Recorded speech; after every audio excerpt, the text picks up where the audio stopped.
Hi, I'm Cynthia Attar, and I wrote the book, The Mule Companion, A Guide to Understanding the Mule. I'm going to ask you a couple of mule questions and see if you know the answer to this. Why do mules kick? All right, here's another question. Why should you worry about your mule out in a field when there's a strange dog in the field too? Why should you worry about that?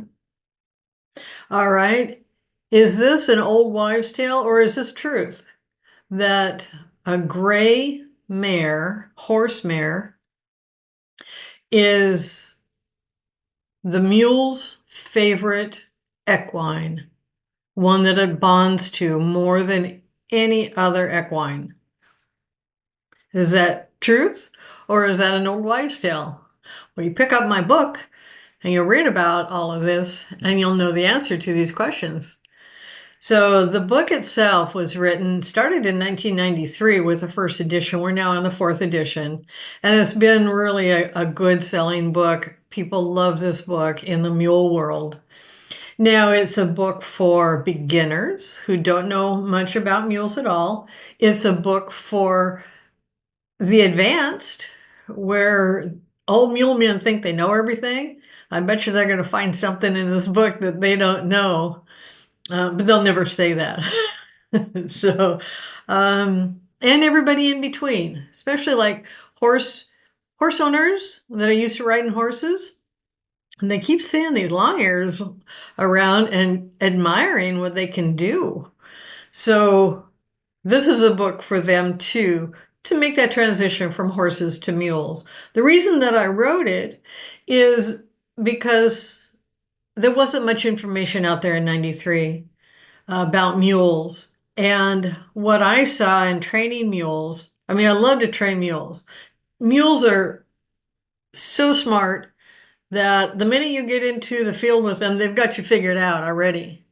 They may be grazing, but they got you figured out. And I like that. I like that challenge. But I found out that people were not understanding them, and people were getting hurt by mules, and mules are getting hurt by people because there has been a lot of mule abuse in the past. Now, I think nowadays there's a lot less people have much more respect for mules than they did before.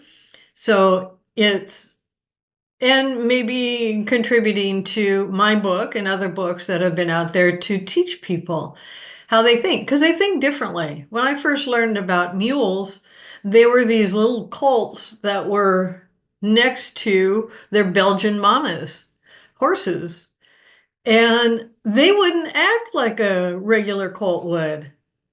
It was just amazing to me how they would do certain things. It's like, why would they do that? I wonder why they did that. And so I really launched out on why do they do what they do.